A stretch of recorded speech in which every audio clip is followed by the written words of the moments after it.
السلام علیکم۔ میری پیدائش ایک مڈل کلاس گھرانے، میرے ابا ایک وکیل کے منشی تھے اور میری اماں وفات پا چکی۔ ابا ہی میرا واحد سہارا تھے اور ابا مجھے بہت بڑا افسر بنانا چاہتے تھے۔ میں نے گورنمنٹ یونیورسٹی سے اسکالرشپ پہ MSc سائیکالوجی کی ڈگری حاصل کر لی تھی۔ ان یونیورسٹی کے امتحانات دے کر فارغ ہوئی اور مجھے پرندے پالنے کا شوق لگا تو آئے دنوں ابا میرے لیے کوئی نہ کوئی خوبصورت سا پرندہ لے کر آ جاتے۔ میں ایک پردہ دار گھر میں پیدا ہونے کے باوجود محلے میں نکلتی تھی۔ میں نے پرندوں کا پنجرا اوپر چھت پر بنایا ہوا تھا۔ ایک دن یوں ہوا کہ میں نہا کر چھت پر بال سکھانے گئی تو دیکھا کہ میرا ایک کبوتر جو کل ہی ابا لائے تھے وہ غائب تھا۔ مجھے فکر لاحق ہوئی، جلدی سے چھت سے سیڑھتی ہوئی نیچے آئی تو جیسے ہی دروازہ کھولا ہمارے محلے کا بدماش اور آوارہ لڑکا سامنے کھڑا تھا۔ میں نے جلدی سے اپنا چہرہ ڈھانپ لیا تو اس نے میرا ہاتھ پکڑ لیا اور کہنے لگا کہ ہم سے کیسی پردہ داری۔ مجھے اس کی اس حرکت پر بہت غصہ آیا۔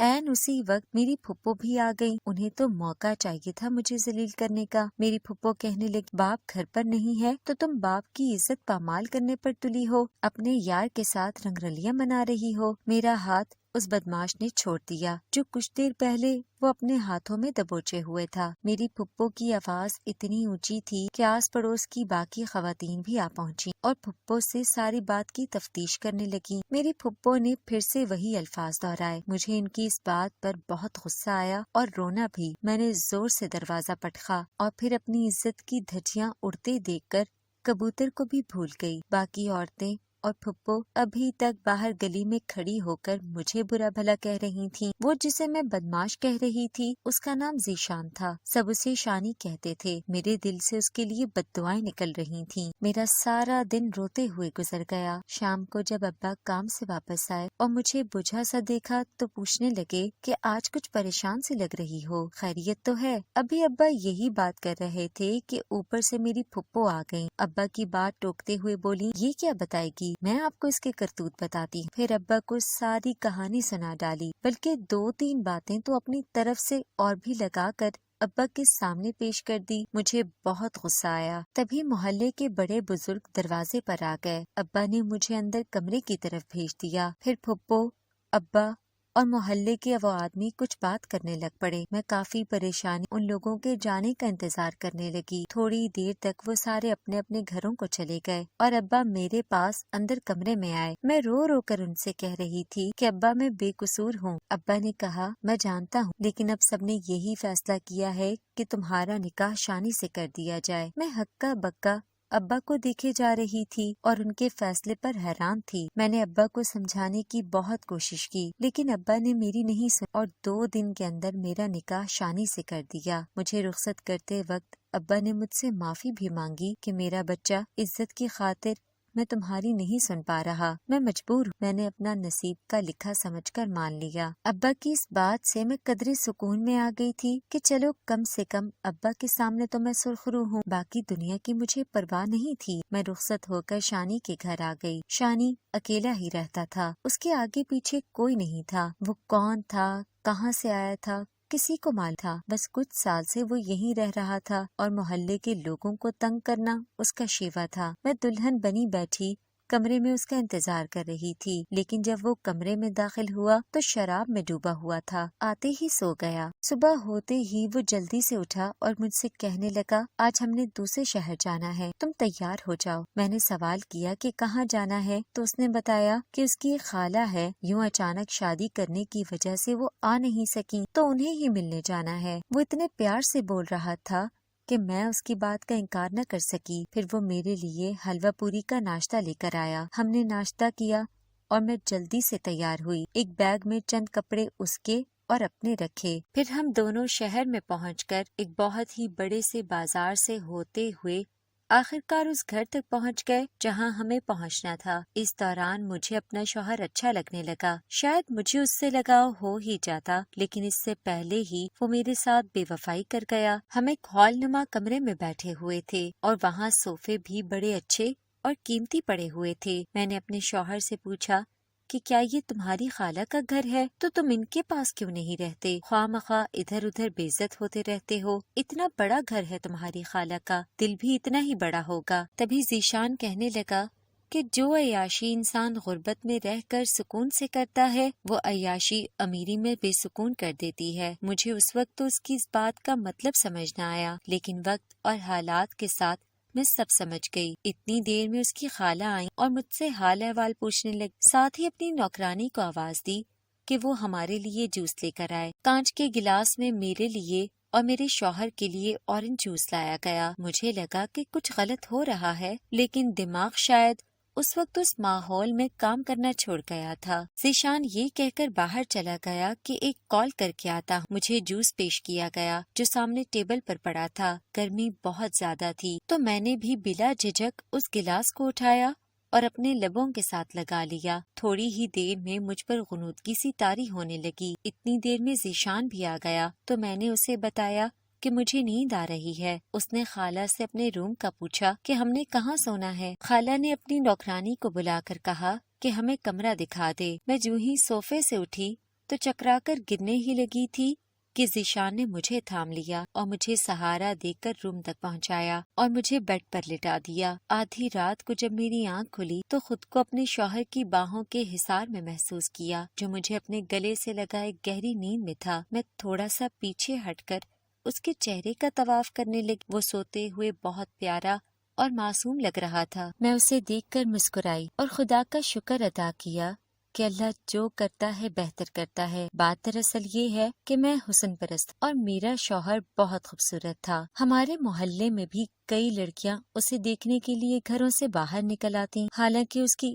ایک بھی عادت اچھی نہیں تھی، لیکن پھر بھی وہ کئی لڑکیوں کے دلوں کی دھڑکن تھا اور یہ میرے حصے میں آیا۔ بے شک میں بدنام ہوئی، لیکن مجھے اس کا ساتھ محسوس کر کے اچھا لگ رہا تھا۔ میرے دل میں اس کی محبت داخل ہو چکی تھی اور میں سوچنے لگی کہ آج صبح ہی اس سے اپنی محبت کا اظہار کر دوں گی۔ یہی سوچتے سوچتے میری دوبارہ آنکھ لگ گئی۔ صبح کے 10 بجے جب میری آنکھ کھلی تو شانی میرے ساتھ بیڈ پر موجود نہیں تھا۔ میں جلدی سے اٹھی اور شانی کی تلاش میں کمرے سے باہر کی طرف بھاگی، لیکن وہ مجھے کہیں نہ ملا۔ میں نے سارا گھر چھان مارا، خالہ کی نوکرانی سے بھی پوچھا۔ اس نے کہا کہ اسے نہیں پتا کہ شانی کہاں ہے۔ میں پریشان اور بے چینی کے عالم میں شانی کا انتظار کرنے لگی۔ اتنی دیر میں شانی کی خالہ ہال میں انٹر ہوئی۔ میں دروازے کے ساتھ ہی کھڑی تھی۔ خالہ کے ساتھ ایک آدمی بھی تھا، کافی موٹا سا تھا، لیکن سوٹ ایسے پہنا ہوا تھا جیسے کوئی رئیس زادہ ہے۔ مجھے دیکھ کر بولا، لگتا ہے یہ نیا مال ہے جو ابھی تک گھر میں رکھا ہوا ہے، کوٹھے تک نہیں پہنچایا۔ بڑی خاص لگ رہی ہے جو ابھی تک گھر میں ہے۔ مجھے اس کی بات سمجھ نہیں آ رہی تھی۔ کچھ حیرانگی والے تاثرات چہرے پر لیے میں اس کی طرف دیکھے جا رہی تھی۔ میں نے اس کی بات کو نظر انداز کرتے ہوئے خالہ سے پوچھا کہ شانی کہاں ہے، تو وہ آدمی طنزیہ اونچا کہکہا لگا کر ہنسنے لگا۔